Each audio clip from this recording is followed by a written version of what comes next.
Hello students, बेटा कल paper हुआ था आपका FST 14। आइए इसके क्वेश्चन डिस्कस कर लिए जाते हैं। ठीक है, देखिए पहला क्वेश्चन क्या है। अ galvanometer G does not show any deflection in the circuit shown the value of R is given by. इस टाइप के क्वेश्चन नीट में कई बार आए हैं, शायद ये PYQ का ही क्वेश्चन है, ध्यान दीजिएगा। गैल्वेनोमीटर आपका कोई भी डिफ्लेक्शन शो नहीं कर रहा है। गैल्वेनोमीटर आपका कोई डिफ्लेक्शन शो नहीं कर रहा है, तो सपोज ये करंट अगर आई जा रही है, ये करंट आई जा रही है, तो ये करंट यही आई इधर भी चली जाएगी, क्योंकि यहाँ तो गैल्वेनोमीटर का कोई डिफ्लेक्शन है ही नहीं। तो ये आपने एक पर्टिकुलर डायरेक्शन आई का मान लिया, अगर पॉजिटिव आ गया तब भी ठीक, निगेटिव आया तब भी ठीक। देखते हैं, चलिए हमको क्या निकालना, वैल्यू ऑफ आर। ठीक, तो पहले हम लोग क्या करते हैं, एक लूप इधर चल लेते हैं और एक लूप इधर चलते हैं, चाहे तो एक ही लाइन में आंसर आ जाए, लेकिन चलिए ठीक है। देखिए इधर अब क्या करें, पहले लूप में अगर चलते हैं तो हम लोग साइन कन्वेंशन सब क्लास में चले हैं। If current is in the same direction as the direction we are moving, तब हम क्या ले लेते हैं, VIR को निगेटिव। तो ये कितना आ जाएगा, -400I, -400I। आगे हम उसी डायरेक्शन में, जिस डायरेक्शन में करंट है, अगेन निगेटिव, -IR, और निगेटिव पोटेंशियल मिल गया। तो in the direction of moving if negative terminal come first, take potential positive. तो यहाँ पे वैल्यू आ गई आपकी +10 = 0, +10 = 0। तो अगर इसको देखा जाए तो कितना आ गया, -400I -IR = -10। ठीक है, चलिए एक इक्वेशन आपका ये हो गया। आगे चला जाए, यहाँ पे करंट घूम देते हैं, तो यहाँ से तो कुछ है नहीं, क्या मिला आपको, पॉजिटिव टर्मिनल, तो -2। उधर के बाद इन द डायरेक्शन अपोजिट है, तो क्या हो गया, +IR = 0, +IR = 0। तो -2 = -IR, -2 = -IR, तो IR की वैल्यू 2 हो गई। पुट कर दीजिए यहाँ पे, तो ये वैल्यू कितनी आ गई, -400I, उसके बाद -2 = -10। तो -400I अगर -2 इधर आता है तो कितना हो जाता है, -8। तो I की वैल्यू माइनस से माइनस कैंसिल, I की वैल्यू कितनी आ गई, 8/400, 8/400। तो 8×5 = 40, तो 1/50 एम्पियर, 1/50 एम्पियर। तो करंट तो हमसे पूछा नहीं है, हमसे क्या पूछा, रेजिस्टेंस। तो यहाँ रख दीजिए 2I की वैल्यू 1/50, रेजिस्टेंस इज R। तो R की वैल्यू कितनी आ गई, 100 ओम। R की वैल्यू कितनी आ गई, 100 ओम। इजी सवाल है, ठीक है, ऐसे क्वेश्चंस आते हैं। चलिए अगला क्वेश्चन देखिए, ये बहुत स्टीरियोटाइप क्वेश्चन है, कई दिनों से आ रहा है, बस ध्यान रखिएगा। फिल्म दिया है, क्या दिया है, फिल्म। क्या बोल रहा है, the work done increasing the size of a soap will from इतना टू इतना सेंटीमीटर द सरफेस टेंशन। तो चेंज इन पोटेंशियल एनर्जी है, वर्क डन का फॉर्मूला क्या है, T डेल्टा ए, और फिल्म है तो 2 से मल्टीप्लाई करेंगे, फिल्म है तो 2 से मल्टीप्लाई करेंगे। तो ये वैल्यू आपकी दिया है कितना, 3 × 10⁻⁻4 जूल, 3 × 10⁻4 जूल। सरफेस टेंशन अपने को निकालना है, A final minus A initial, तो ये कितना आ जाएगा, ये 11 × 10 माइनस आपका 10 × 6, और सेंटीमीटर में था तो 10⁻⁻4 मीटर में आ गया, और multiplied by 2, gate the answer. ठीक है, आसान क्वेश्चन है। चलिए नेक्स्ट क्या क्वेश्चन है, LCR सर्किट में इंडक्टेंस L से L/2 चेंज हो गया। L की वैल्यू जो है आपकी L/2 में चेंज हो गई, L की वैल्यू आपकी L/2 में हो गई। अगर resonance frequency, same resonance frequency है, तो C कितना होगा, रेजोनेंस फ्रीक्वेंसी का फॉर्मूला हम लोग को पता है, ω/R की वैल्यू 1/√LC, 1/√LC। तो दोनों का रेजोनेंस फ्रीक्वेंसी अगर सेम है तो स्क्वायर, तो अगर लिख लिया जाए ω/R1 = ω/R2, तो 1/ पहले का क्या है, इंडक्टर L है, इसको बोल देते हैं C1। ठीक, उसके बाद ये वैल्यू क्या हो गई, कहाँ हो गई, L/2 तक। ठीक, ये L/2 हो गया, C2, दोनों का स्क्वायर हटा लेते हैं, तो कितना हो गया भाई, L1C1 = L1/2 कर लेते हैं इसको, और ये C2। ठीक, L1 से L1 कैंसिल हो गया, C2 = 2C1, C2 = 2C1, C2 = 2C1। ठीक है, ओके। ऐसा कोई साल नहीं जब रेजोनेंस के क्वेश्चन ना, हर साल आते हैं। लॉजिक गेट भी हर साल आता है। अभी कल ही लॉजिक गेट पे मैंने वीडियो बनाई था आपका। X बार है, Y बार है, ये कौन सा गेट है, X बार है, Y बार, कौन सा गेट है, ये एंड गेट। तो एंड गेट के लिए क्या होगा, X bar dot Y bar, यहाँ कुछ नहीं है तो Z bar as it is आ जाएगा। ये कौन सा गेट है आपका, नॉर गेट। ये कौन सा गेट है, नॉर गेट। तो नॉर गेट में आप क्या करते हैं, X bar, sorry NOR gate नहीं, NAND gate, X bar dot Y bar dot Z bar का होल बार। और कल ही डी मॉर्गन्स आपको सिखाए थे, तो ये पूरी वैल्यू क्या हो जाएगी, x plus Y plus Z, X plus Y plus Z, X plus Y plus Z. सिखाया ना यार कि ए बार डॉट बी बार का इंडिविजुअल बार रहे तो आप क्या करते हो, ए डॉट को चेंज करते हैं प्लस में और पूरे पे बार आ जाता है, वही कॉन्सेप्ट है। ठीक, चलिए अगला क्वेश्चन। सारी बातें क्लास में हो चुकी हैं, जस्ट क्वेश्चन है, लगने चाहिए अब ये सब, अब तो एग्जाम का टाइम आ गया। ठीक, आपको दिया करंट वर्सेस दिस, ये क्वेश्चन मैंने कई बार पेपरों में दिया हुआ कि अगर क्वालिटी फैक्टर का तो वैसे बहुत सारे फॉर्मूले, ग्राफ वाला क्वेश्चन लाने के लिए वो क्वालिटी फैक्टर का फॉर्मूला मैंने आपको क्या बताया, क्वालिटी फैक्टर का फॉर्मूला क्या बताया, क्वालिटी फैक्टर का formula under root omega 1 omega 2 upon omega 2 minus omega 1, just put the value get the answer. ठीक है, क्वालिटी फैक्टर के बहुत सारे फॉर्मूले होते हैं, मेन कौन सा आपने पढ़ा है, 1/r is equal to under root L by C, 1/r under root L by C, या आप क्या करते हैं रेजोनेंट फ्रीक्वेंसी अपॉन बैंडविड्थ। ये सारे क्वेश्चन हम लोगों ने किया हुआ, डायरेक्ट वैल्यू रख दीजिए 1625, आपको आंसर मिल जाएगा। ठीक है, चलिए अगला क्वेश्चन देखिएगा। In an LCR circuit V naught is equal to, V naught पूछ रहा है, वी नॉट आपसे ये पूछ रहा है पीक वैल्यू, क्या वैल्यू, पीक वैल्यू। और ये जब वैल्यू नहीं दी हुई थी तो मैंने आपको क्लास में क्रिस्टल क्लियर बताया कि जब ना पता हो क्या दिया हो तो आरएमएस वैल्यू दिया रहता है, क्या दिया रहता है, आरएमएस वैल्यू। ठीक है, तो यहां से अगर आरएमएस निकाले तो वी आरएमएस निकालना मैंने आपको कैसे सिखाया, वी आरएमएस की वैल्यू कैसे निकालते हैं, वी आरएमएस की value V square R plus V L minus B C का whole square, V L minus B C का whole square, V square R, R वाली वैल्यू कहाँ है 30 और ये कितना 160, 40 30 40, 30 40, वी आर एम एस की वैल्यू कितनी आ गई 50, ट्रिपलेट होता है 3 4 5 50 आ गया। वी आर एम एस की वैल्यू कितनी होती है वी नॉट बाई रूट 2, तो भाई सिंपल है, वी नॉट की वैल्यू पूछ रहा है तो 2 V RMS 50 root 2, 50 root 2। चलिए अगला क्वेश्चन,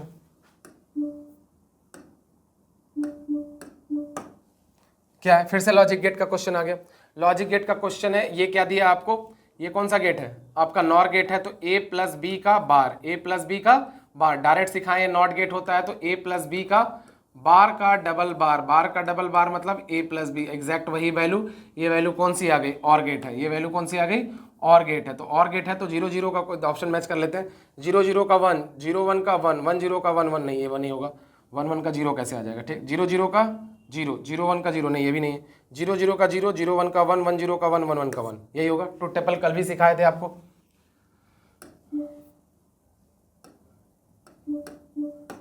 अगला क्वेश्चन क्या है, एक ट्रांसफार्मर है used on a 800 volt line to deliver इतना, अच्छा तो प्राइमरी वोल्टेज हम लोग को कितना दे दिया, प्राइमरी वोल्टेज दे दिया 800 वोल्ट, प्राइमरी वोल्टेज कितना दे दिया 800 वोल्ट, डिलीवर्स मतलब आपका करंट जो सेकेंडरी का है वो आपको दे दिया 20 एम्पियर, और जो वोल्टेज है सेकेंडरी का वो दे दिया 220 वोल्ट, कितना दे दिया 220 वोल्ट, और इफिशियंसी आपको 80% दैट इज 0.8 दे दी है, और आपसे current drawn from the line, current drawn from the line, current drawn from the line. ठीक है, तो इफिशियंसी हम लोग को पता है power output upon power input, तो पावर क्या होता है वी आई, तो वोल्टेज सेकेंडरी का, करंट सेकेंडरी का, वोल्टेज प्राइमरी का, करंट प्राइमरी का। ठीक है, सारी वैल्यू दिया हुआ है आपको, वीपी दिया है, वीपी दिया है, वीएस दिया है, वीएस दिया है, आईएस दिया है, एफिशिएंसी दिया, आईपी दिया, just put the value get the answer, sorted है।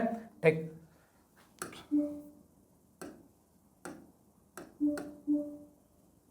क्या है, there are two statements, it is essential that the lines available in the emission spectrum should also be available in the absorption spectrum। एकदम सही बात नहीं, कोई essential condition नहीं होती, बताएं ये कोई भी essential condition नहीं है कि जो absorption में रहेगा ही रहेगा और स्पेक्ट्रम में भी रहेगा। the spectrum of hydrogen atom is only, no only essential directly, ये सब चीजों को ध्यान, only नहीं, the spectrum of hydrogen atom is only in the absorption spectrum, नहीं emission में भी हो सकता है, तो दोनों स्टेटमेंट गलत है, both first and second are incorrect. ठीक है,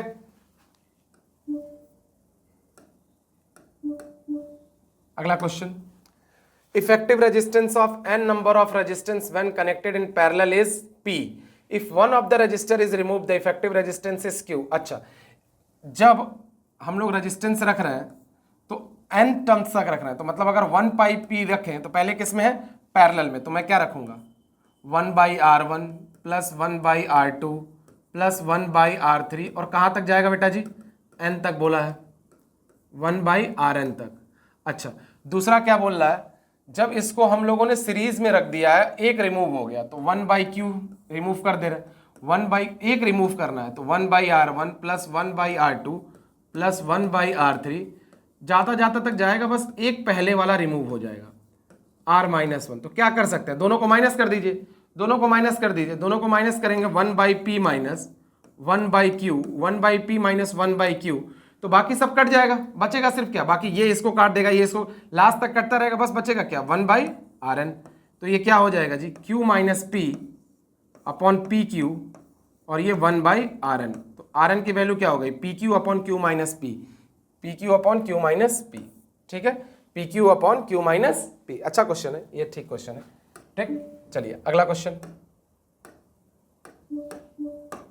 क्या है, in the given circuit the current through 2 kilo ohm, सिर्फ 2 किलो पे ही पूछ रहा है, ये तो आसान क्वेश्चन हो गया। अच्छा क्वेश्चन कौन सा होता है, जब जीनर वाला पूछता है, ठीक। तो ये 20 वोल्ट है, तो यहां से 12 वोल्ट गया, तो अगर ये पहले तो इसको आसानी सॉल्व कर ले, 12 वोल्ट है तो करंट निकालना होगा, तो करंट क्या करेंगे, V net upon R net. Current क्या होता है, V net upon R net.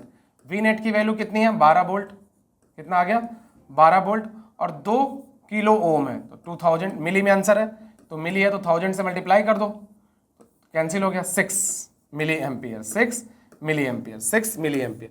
अच्छा यही क्वेश्चन हमसे अगर जिनर में पूछ रहा होता तो क्या करते, 12 वोल्ट यहां चला गया, 20 वोल्ट यहां है, तो यहां कितना आ जाएगा 8 वोल्ट, तो 8 वोल्ट यहां आ गया, तब यहां का करंट ले लेते और दोनों को माइनस कर देते, तो जीनर का आ जाता। ये क्वेश्चन नीट में आता है, ठीक है।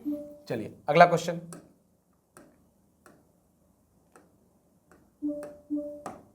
क्या बोल रहा है, in an LCR circuit, AC circuit of resonance the current is in the same phase with the voltage. नहीं, सेम फेज में तो तुम्हारा प्योर रजिस्टर में होता है, सेम फेज में प्योर रजिस्टर में होता है। ऑलवेज लैग नहीं, ऑलवेज लीड। देखिए हम लोग क्लियर क्रिस्टल क्लियर पढ़े हैं कि प्योर रजिस्टर में तुम्हारा सेम फेज में होगा, प्योर इंडक्टर में तुम्हारा वोल्टेज 90 आगे होगा, और प्योर कैपेसिटर में करंट आगे होगा, ठीक। तो इस केस में एसी सर्किट में पूछ रहा है तो लैग भी कर सकता है, लीड भी कर सकता है, हमसे किसी प्योर फॉर्म में बात नहीं किया, तो इसका आंसर क्या होगा, लैग भी कर सकता है और लीड भी कर सकता है, ठीक है।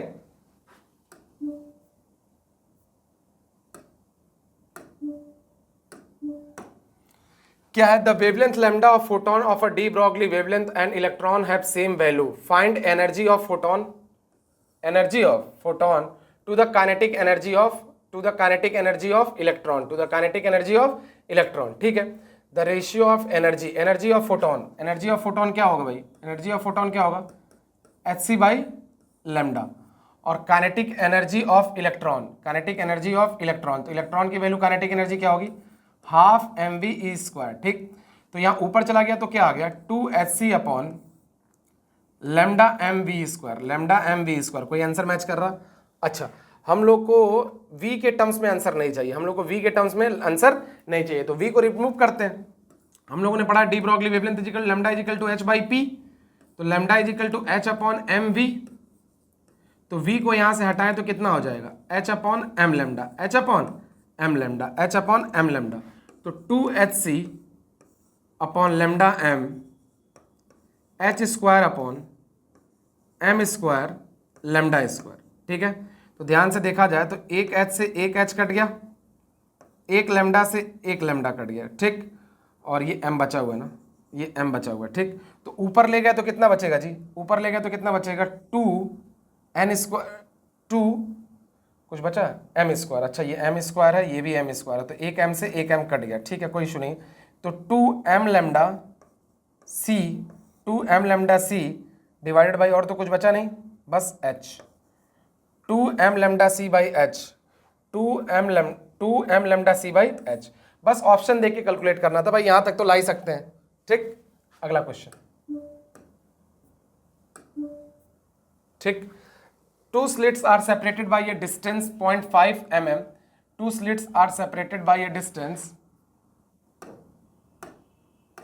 एक मिनट बस, two slits are separated by a distance of 0.5 mm and wavelength is this much and the screen capital D इतना, the distance between third bright fringe, distance मैंने क्या बताया आपको, n lambda d by d, n lambda d by d dark का था और sorry bright का था, और डार्क का क्या बताएं, 2n+1 lambda D by 2d। ध्यान रखना है फर्स्ट डार्क होगा n की वैल्यू 0 से, n की वैल्यू 0 से, ठीक। अगर कंफ्यूजन होता है तो बोले 2n-1 कर लीजिए, ठीक।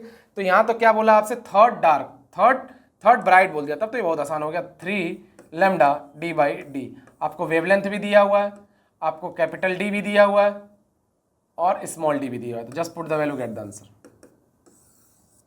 चलिए अगला क्वेश्चन।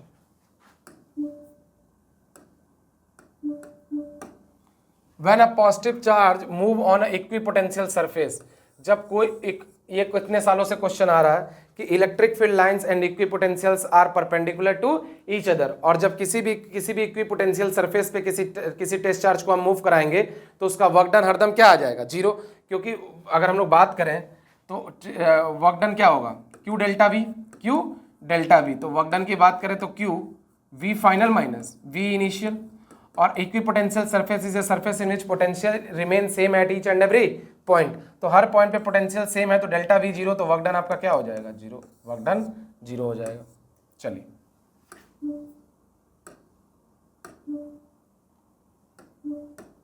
क्या है, 8 डाइपोल्स मैग्नीट्यूड इतना electric flux come out of the cube is, electric flux coming out of the are place inside the cube. देखिए क्यूब के अंदर आप 8 डाइपोल रखो, 50 डाइपोल रखो, 200 डाइपोल रखो, कोई फर्क नहीं पड़ता, क्योंकि dipoles are equal and opposite charges, dipoles are equal and opposite charges kept at a very small distance. ठीक, तो फ्लक्स अगर हम लोग रखेंगे तो फ्लक्स क्या होता है, Q enclose by epsilon not. क्या होता है, Q enclose by epsilon not, Q enclose by epsilon not. और क्यू आपका स्केलर है तो इसकी दोनों वैल्यू कंसिडर करना पड़ता है, मैग्नीट्यूड भी माइनस क्यू और plus Q divide by epsilon naught. Phi की वैल्यू हरदम क्या हो जाएगी, जीरो, फाई की वैल्यू हरदम क्या हो जाएगी, जीरो। जब भी एक डाइपोल को आप क्लोज सरफेस के अंदर रखोगे, इरिस्पेक्टिव उसके कितने नंबर हैं, तो फ्लक्स आपका जीरो हो जाएगा, कि फ्लक्स क्या होगा, Q enclose by epsilon not, तो माइनस क्यू और प्लस क्यू हरदम मिलके क्या हो जाएंगे, जीरो। चलिए रेडिएटिविटी हटने के बाद ये टॉपिक बहुत इंपॉर्टेंट हो जाता है कि रेडियस पूछ रहा है, तो हम लोग बहुत इस पे तो हर टेस्ट में लगभग एक सवाल देते ही हैं। R is inversely proportional to a 1/3, radius दिया 3.6 और दूसरा रेडियस पूछ रहा है, ए की वैल्यू आपको दे दिया 27 और ए की वैल्यू आपको दे दिया 64, 1/3। सॉल्व कर लीजिए भाई, 1/3 करेंगे तो ये 3 आ गया, ये 4 आ गया, 3 का क्यूब 3.6/4, तो ये कट कर दिया तो कितना आ गया, 1.2, 4.8 आंसर। ठीक है, चलिए आगे।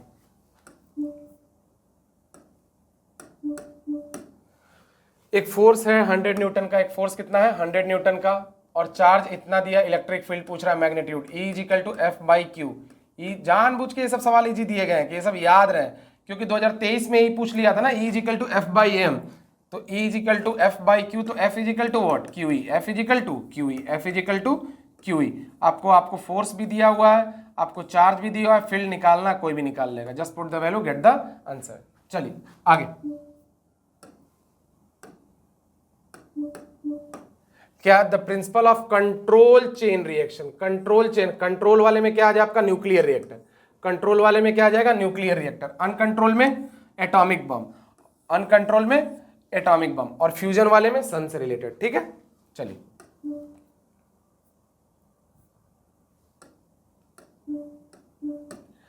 ये क्वेश्चन कितने दिनों से हम लोग पढ़ रहे हैं कि ये वाला सरफेस जो होगा, अगर इसको व्हीट स्टोन ब्रिज की तरह भी कर सकते हैं या सिमेट्री मेथड से भी कर सकते हैं, जैसे मन करे वैसे, तो इसका कोई रोल नहीं रहता, इसका कोई रोल नहीं रखता। ये 2R किस में हो गया, सीरीज में, तो कितना हो गया 4R, कितना हो गया, कितना आ गया 4R। ठीक, ये R और R तो कितना हो गया 2R। ठीक, और उसके बाद ये R और R कितना हो गया 4R। ठीक, ये 4R पैरेलल में है तो कितना हो जाएगा 2R। फिर आगे इसको इक्विवेलेंट ले लीजिए, 2 में बनाए, इसका सॉल्यूशन ध्यान दीजिए, 4R और 4R है तो कितना आ गया 2R, और ये कितना आ गया 2R, R equivalent is equal to R by N, तो 4R/2 कर देंगे तो 2R आ गया। ठीक, अब ये दोनों पैरेलल में है तो R इक्विवेलेंट की वैल्यू रख दीजिए, R इक्विवेलेंट क्या होगा R1 R2 upon R1 plus R2, तो 2R प्लस R, तो 2 से 2 कट गया, तो 2RR upon R plus R, 2RR upon R plus R, 2RR upon R plus R। ठीक है, चलिए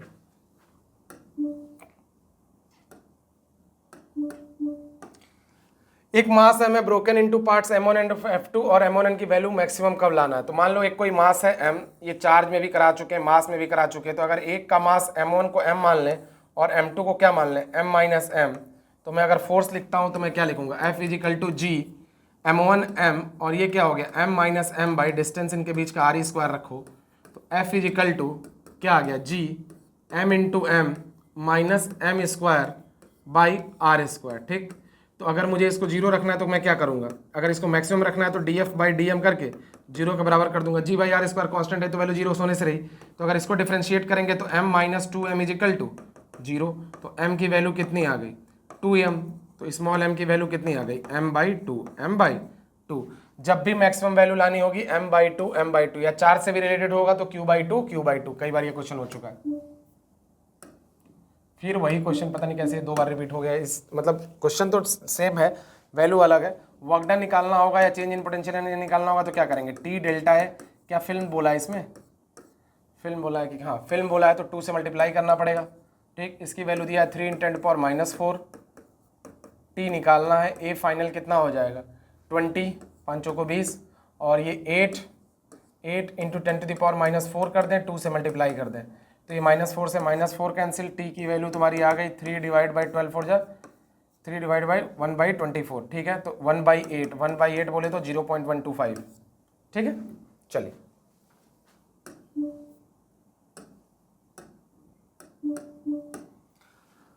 lambda and lambda to represent the first member of the Lyman and Pascal series respectively, then इसका ratio बताइए। अब ये question कोई solve करने की क्या जरूरत है, 1 बाई लैम्डा, ये सब सॉल्व नहीं करेंगे, लिख दे रहे बस आर जेड स्क्वायर, और लाइमन का पहला है तो क्या होगा 1 बाई n1 का स्क्वायर माइनस 1 बाई n2 का स्क्वायर लिख दो। अगर लाइमन सीरीज है तो n1 1 है, n1 क्या है 1, और n2 क्या हो जाएगा 2, और लाइमन बाल्मर पास्कल, तो 1 by lambda 2 is equal to R Z square, Pascal है तो n1 की वैल्यू कितनी होगी, पास्कल है तो कहाँ से स्टार्ट होगा, n1 की वैल्यू उसकी क्या होगी, अरे बताया ना, लाइमन के लिए 1 से 2, बाल्मर के लिए 2 से 3, और ये क्या हो जाएगा फर्स्ट लाइन है तो 3 से 4, तो यहाँ 3 रख दीजिए और यहाँ पे 4 रख दीजिए, सॉल्व कर लीजिए जो भी वैल्यू आ रही है।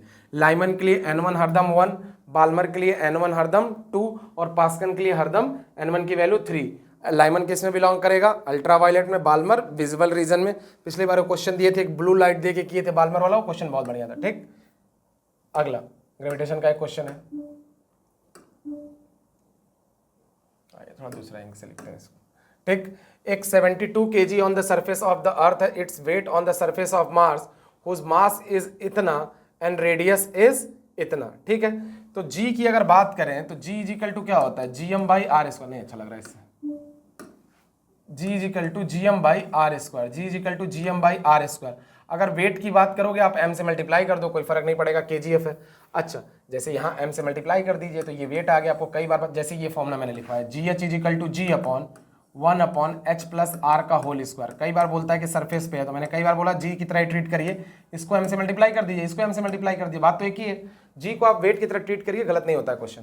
तो यहाँ पे ये वैल्यू हो गई, और इसकी वैल्यू दिया है अपने को 72 न्यूटन, 72 kgf, 9.8 से मल्टीप्लाई कर देंगे, न्यूटन में आ जाएगा। ठीक, अगला जो क्वेश्चन है जो हम लोग से ये पूछ रहा है, ये आपको हम लोग को वेट डैश पूछ रहा है, इन दैट केस जो वेट ऑन द मार्स है वो क्या हो जा रहा है m/9, वो हो गया m/9। ठीक, और जो रेडियस है 1/4 हो जा रहा है, तो रेडियस का स्क्वायर 1/2 हो जा रहा है, तो स्क्वायर करेंगे तो 4 टाइम्स हो जाएगा, तो 4/9 gm by R square, 4/9 gm by R square, तो 4/9, और ये वैल्यू कितना दिया 72, 9 8 जा 72, 32 kgf, 32 kgf। ठीक है, देख रहे हैं कितने आसान आसान क्वेश्चन है, बस फॉर्मूले सारे तैयार हो, 80% क्वेश्चन तो फॉर्मूले बेस ही आते हैं। 1 mole of monoatomic gas and 3 mole of diatomic gas put together in the molar, 1 mole of monoatomic है, 1 mole of monoatomic gas है, और 3 mole of diatomic gas है, कंटेनर में पुट करना है, molar specific heat at constant volume, अरे यार Q is equal to NCV delta T लगा देना, डायरेक्ट आंसर है। ठीक है, कांस्टेंट प्रेशर पे पूछे तो CP लगाओ, कांस्टेंट वॉल्यूम है तो CV लगाओ, अभी सब क्वेश्चन कई बार करा चुके हैं, प्रैक्टिस करो इसका। ठीक, स्पेस में i vector E equal to i plus 2g plus 3k है, और surface area 30 newton X Z plane में, एक्स जेड प्लेन में मतलब वाई एक्सिस, क्या हो जाएगा area vector always perpendicular to axis, तो ये 30 जो है आपका एक्स वाई प्लेन में है, तो मतलब वाई एक्सिस में है, तो 30 जे कैप होगा, तो 30 इंटू 2 60। ठीक है, चलिए